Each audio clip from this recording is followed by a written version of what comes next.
Hello student, कैसे हो आप सब लोग। लास्ट लेक्चर में हमने पढ़ा था सीड ड्रिल्स। आज हम उससे आगे पढ़ेंगे एडिंग मैन्योर एंड फर्टिलाइजर। अगर आपको मेरा वीडियो पसंद आ रहा है तो आप मेरे चैनल को लाइक और सब्सक्राइब जरूर करना। Adding manure and fertilizer, the substance which are the added to the soil in the form of a nutrient, the form of a healthy growth and the plant are called the manure and the fertilizer. अगर हम किसी substance को soil के अंदर add कर रहे हैं और वो हमारे सॉइल के अंदर हमारे क्रॉप के लिए हेल्दी ग्रोथ दे रहा है और प्लांट का ग्रोथ भी अच्छा हो रहा है और वो हमारे सॉइल को न्यूट्रिशन दे रहा है, तो ऐसी चीज को हम क्या बोलेंगे, मैन्योर या तो fertiliser. The soil supplies the mineral of nutrient to the crops, मतलब कि सॉइल यहाँ पर सप्लाई करता है हमारे क्रॉप को minerals and the nutritions. This nutrition are the essential for the growth of a plant. ये जो न्यूट्रिशन है वो किसके मतलब कि किसके ऊपर वर्क करेंगे, हमारे प्लांट के ऊपर। क्यों? मतलब कि हमारे प्लांट का ग्रोथ अच्छा हो उसकी वजह से। In certain the areas of a farmer grow the crop after the crop in the same of a field. यहाँ पर हर एक जो फार्मर है वो क्या करता है, उसके मतलब कि खेत के ऊपर क्रॉप का प्रोडक्शन करता ही जाता है। या तो सेम करता है या तो उसका क्रॉप प्रोडक्शन चेंज करता है। The field of a never of a left uncultivated and the fallow, मतलब कि उनकी जो भी फील्ड होती है, जो भी सॉइल होती है, वो कभी भी अनकल्टिवेटेड मतलब कि वहां पर आपको क्रॉप प्रोडक्शन नहीं देखने को मिलेगा, ऐसा नहीं होगा। वो कंटिन्यूस अगर एक क्रॉप प्रोडक्शन हो गया है तो वो फिर से उसका हार्वेस्टिंग करके और नए क्रॉप का प्रोडक्शन करता ही रहेगा। Imagine what happen to the nutrients, but उस टाइम जो सॉइल के अंदर न्यूट्रिशन है उसका क्या, continuously growing a crop make a soil are the pores in the certain of a nutrition. अगर हम किसी भी लैंड पर कंटिन्यूस क्रॉप का प्रोडक्शन कर रहे तो वहां पर सॉइल की जो भी न्यूट्रिशन है वो क्या हो जाएगी, कम हो जाएगी, पुअर हो जाएगी। In certain the nutrition therefore the farmer have the add the manure to the field of replenishing the soil of a nutrient। तो उसी वजह से यहाँ पर फार्मर हर एक मतलब कि हर एक क्रॉप प्रोडक्शन के बाद सेकंड क्रॉप प्रोडक्शन करता ही रहता है।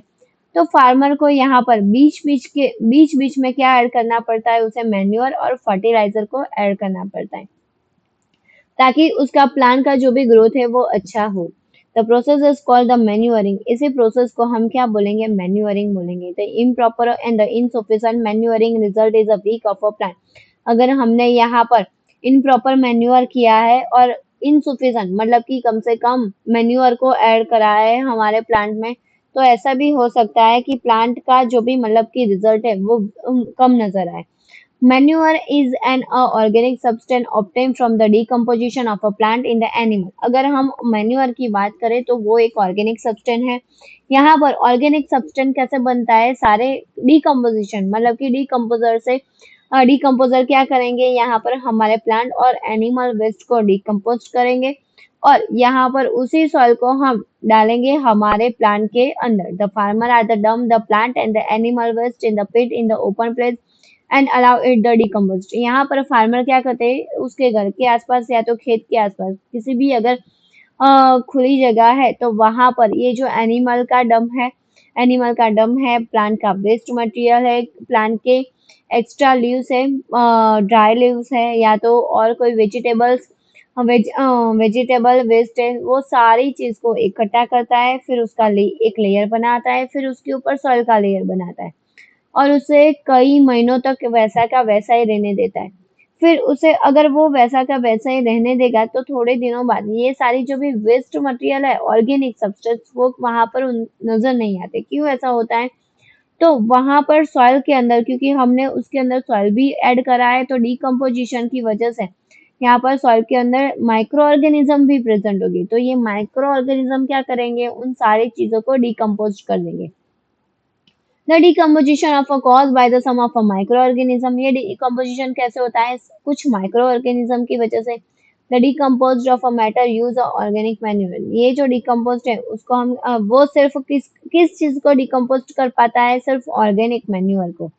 You have already learn about the vermi compost in the class 7। आपने वर्मी कंपोस्ट के बारे में तो पढ़ा ही होगा क्लास 7 में।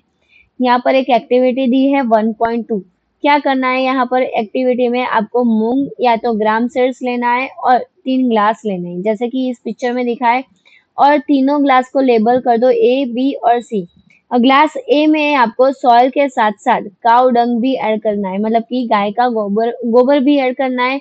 ग्लास बी में आप सॉइल के साथ-साथ यूरिया भी ऐड कर सकते हो या तो अदर कोई फर्टिलाइज़र ऐड करना है। ग्लास सी में आपको कुछ ऐड नहीं करना है। फिर आप इन तीनों ग्लास को सनलाइट के मतलब कि सनलाइट के आस-पास रखना है और किसी सेफ जगह पर रखना है। और वहाँ पर 7 से 10 दिन तक उसको ऐसा का वैसा ही रहने देना है और हर रोज़ उसके अंदर पानी डालना है।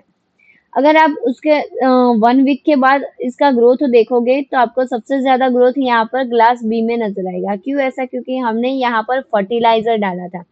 ग्लास ए में हमने डाला था काऊ डंग जो एक मैन्योर है, बट ग्लास बी में हमने डाला था फर्टिलाइज़र, तो इसकी वजह से उसका ग्रोथ सबसे ज़्यादा आपको देखने को मिलेगा।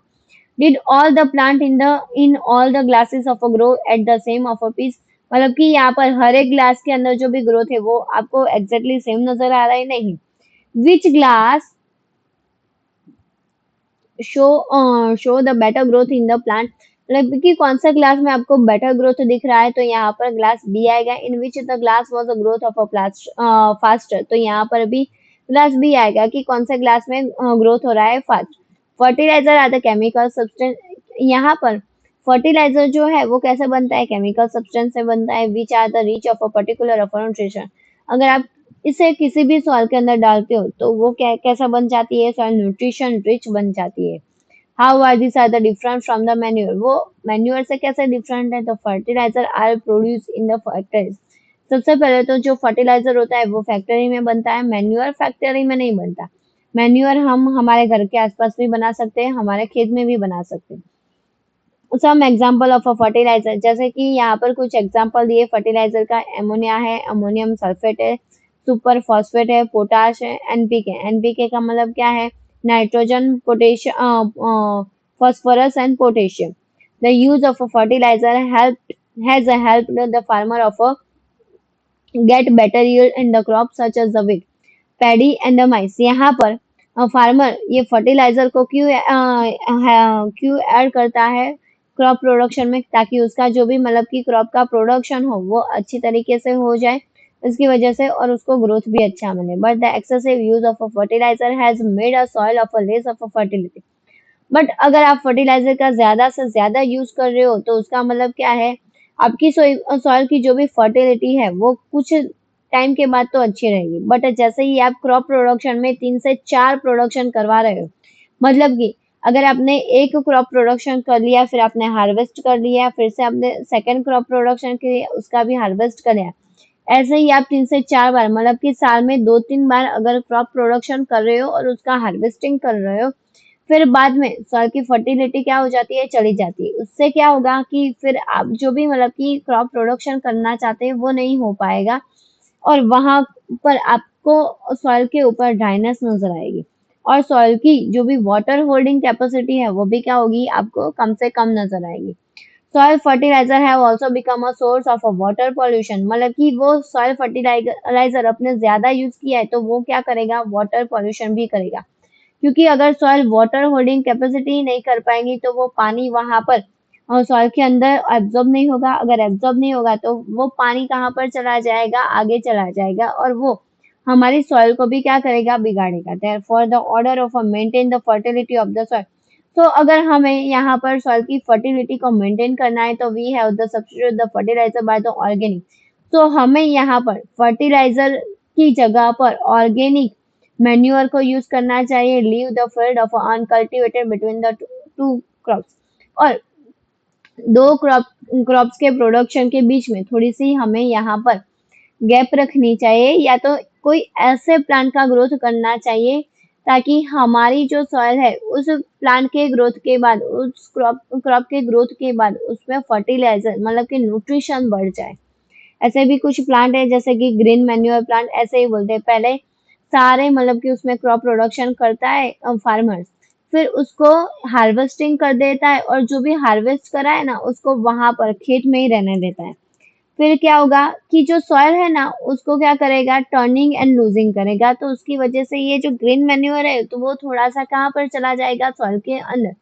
तो इसी वजह से यहाँ पर सॉइल के अंदर की जो भी फर्टिलिटी है वो क्या हो जाएगी? बढ़ जाएगी।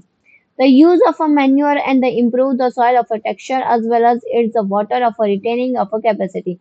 जैसे हम मैन्योर का यूज करेंगे तो यहाँ पर हमारी सॉइल की जो भी इम्प्रूवमेंट है वो बढ़ जाएगी, न्यूट्रिशन है वो बढ़ जाएंगी, वाटर रिटेनिंग मतलब कि जो भी वाटर एब्जॉर्प्शन की जो भी कैपेसिटी है वो बढ़ जाएगी।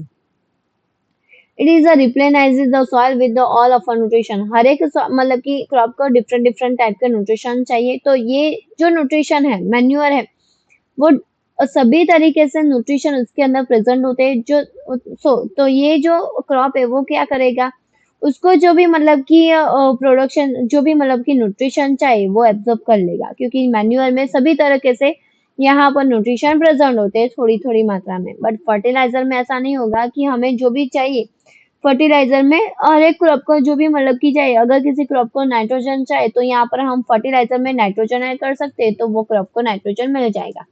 बट मैन्यूअर में ऐसा नहीं होगा, मैन्यूअर में क्या होगा, सभी तरीके के न्यूट्रिशन उसमें प्रेजेंट होंगे, तो जो हमारे क्रॉप को जो भी न्यूट्रिशन चाहिए वो एब्जॉर्ब कर लेगा।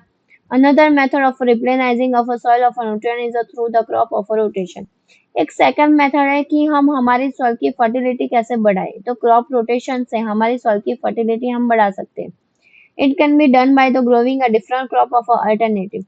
या तो हम ऐसा भी कर सकते हैं कि एक क्रॉप प्रोडक्शन के बाद उसका हार्वेस्टिंग के बाद हम सेकंड क्रॉप प्रोडक्शन करें, और फिर से हम सेकंड वाले क्रॉप का प्रोडक्शन करने के बाद उसका कल्टीवेशन करने के बाद फर्स्ट वाला जो हमने क्रॉप ग्रो किया था वो फिर से थर्ड टाइम वही ग्रोथ करें, मतलब कि अल्टरनेट भी कर सकते हैं या तो डिफरेंट भी कर सकते हैं।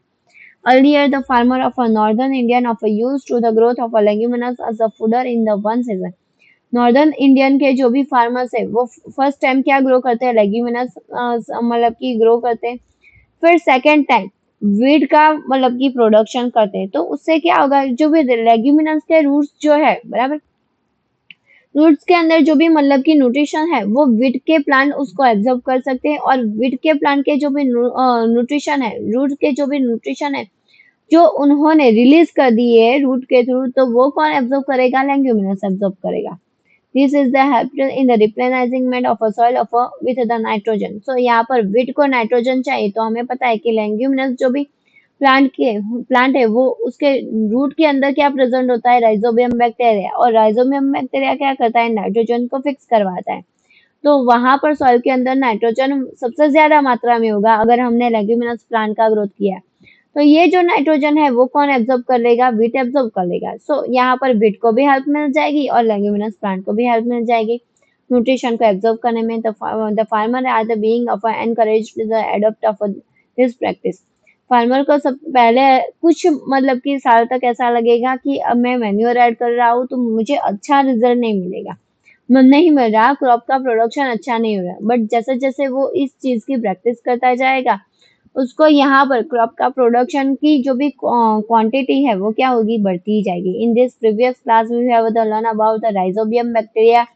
अच्छा, इससे पहले वाले क्लास में आपने पढ़ा होगा राइजोबियम बैक्टीरिया के बारे में। This are the present in the nodules, उसके नोड्यूल्स में प्रेजेंट होता है, रूट में होता है लेग्यूमिनस प्लांट। ये क्या करते हैं, माइक्रो ऑर्गेनिज्म यहाँ पर एटमॉस्फेयर में से नाइट्रोजन को लेकर फिक्स करवाते हैं रूट के अंदर। यहाँ पर फर्टिलाइजर और मैन्योर का डिफरेंस भी दिया है, हमने आगे भी पढ़ा कि ये जो फर्टिलाइजर है वो कैसा सब्सटेंस है, इनऑर्गेनिक, बट मैन्योर कैसा है, ऑर्गेनिक। क्यों, क्योंकि मैन्योर में क्या क्या ऐड होता है, एनिमल्स, प्लांट्स और वेजिटेबल का डिकम्बो मतलब कि वेस्ट मटेरियल को हम डिकम्पोजिशन करवाते हैं। फर्टिलाइजर कहाँ पर प्रिपेयर होता है, फैक्ट्री में।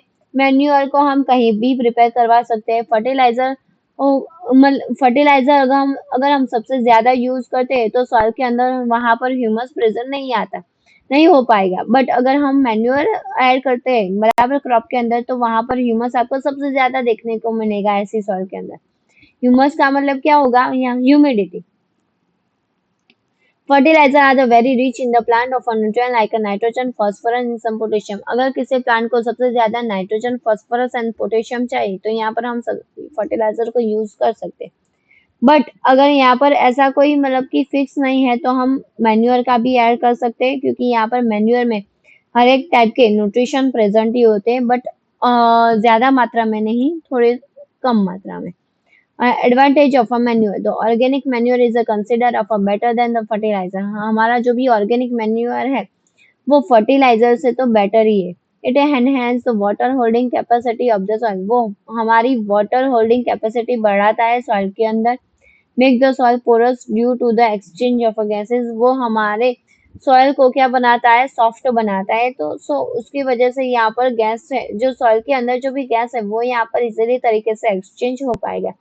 It is increase the number of a friendly of a micro organism, वो माइक्रो जो भी मतलब कि फ्रेंडली माइक्रो ऑर्गेनिज्म है उसके नंबर बढ़ाता है। Improve the texture of a soil, यहाँ पर सॉइल की जो भी टेक्सचर है उसको भी क्या करता है, इम्प्रूव करता है। अगर आप लोगों को मेरा वीडियो अच्छा लगा तो आप लाइक करें, जरूर करें, सब्सक्राइब करें। Thank you for watching.